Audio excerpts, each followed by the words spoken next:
Mayong adlaw ka natong tanan ay aman to ni Chua Dahili and karon lahi na po ang atong pag-diskutan kabahin kini sa budget sa barangay. So, importante ba ang budget sa barangay mahibaluan sa katawan?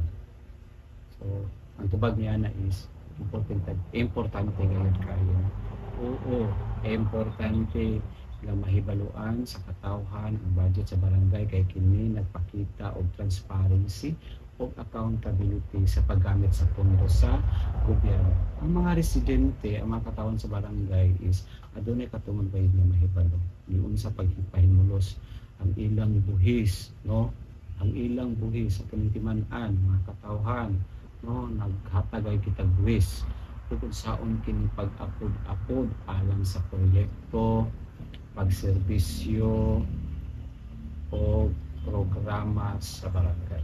So, kaya nino ang paymangno na to sa matag mga barangay officials dinha sa matag barangay no nga ato gayong tarungon aduna gitay transparency sa accountability kay kanang budget nga kabutang din is mga buhis kana sa katawhan. So aduna gayoy katungod ng katawhan nga mo mahibalo kung giun sa pag-apod-apod paggamit ang pundo sa barangay alang sa proyekto serbisyo o programa sa barangay aron mahatod ngadto sa katawhan. So, mga hinungdan na nganong importante ang publikong kahibalo sa barangay budget. So, una niya na isa transparency of trust. Transparency of trust. Aron masaligan ang mga barangay officials sa katawan, ang liderato nimo is punong barangay sa barangay o malikayan ang mga isyu no nga kaning mga issue nga kanang tinatawag na to small ginatawag na to kanang pagpangawat no nganha sa kaban sa barangay. So ang kinahanglan nga kuan gayud ipakita gayud sa katawhan. Kita dapat ang may mahadlok kumikan kay kita igo lang naman nag-implementar. Limpyo atong konsensya, dili ta ang mahadlok ipakita sa katawan kung naunsa ang pondo sa barangay. So ang ang sunod is ang partisipasyon sa katawan. Ang mga residente makatampo sa pagplano o pagprioridad sa mga proyekto. Pwede kaya mga residente no? Makatampo sila o mga plano o prioridad sa mga proyekto. Sunod is ang kaning gitawag na mas maayo nga serbisyo. Kung mahibalo ang katawan nga masiguro nga pondo magamit sa tinuod anay nga pananginalan sa komunidad, why not? No? Nindot ang imong pagpanerbisyo. Dili hugaw ang imong pagpanerbisyo sa mata sa katawan sa mata sa Ginoo.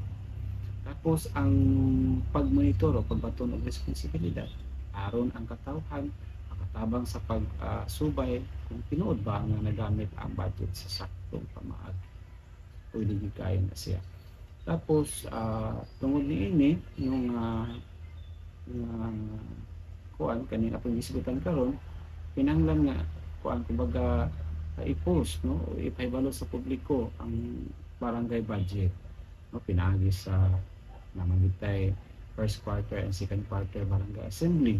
So diha nato huwag tanan isulti tanan kung unsay gibuhat o giunsa ninyo sa mga barangay officials na naglingkod karon ang barangay budget nila sa barangay. So barangay assembly isa kay na siya kay source of kuan kana bitong paghatag nato og impormasyon no nato sa katawhan kay tanang katawhan man gid ana ang mag-attend. Tapos kanina po sa bulletin board pwede nato i-post din or karon ay post po nato sa tinatawag nato sa full disclosure policy na tanan din na ginapost sa matag barangay. And then or pwede kaayo po sa social media para at least ibawaan po sa tanan nga katong wala dili taga-tuwa nga barangay tapos tuwa sa gawa so pwede po sila makabalo kung unsa na nahitabo sa barangay budget o sa matag barangay o sa ilang barangay pwede po sa media aron masabtan sa tanan. So mora kadto na ang ato ang pagahisgutan kabahin kadto sa pwede ba no nga mahibaluan sa katawhan ang barangay budget. Importante ba kini? Importante gayud. So kung ano na may mga pangutana, just comment down below or message me privately. Pwede kayo na ko na siya magkubag tamang sa akong makaya. Dayon aron po mabuhatan ko na to video, ma-post ko na to o makatabang usap ta sa uban. And then tapos no, daghang kay salamat to sa inyong permanente sa pagpaminaw, pag-follow, like and share. And hanggang susunod na po na itong video na po na itong panadiskutan. So once again, I am Anthony Chua Dahili and maayong adlaw kanatong tanan.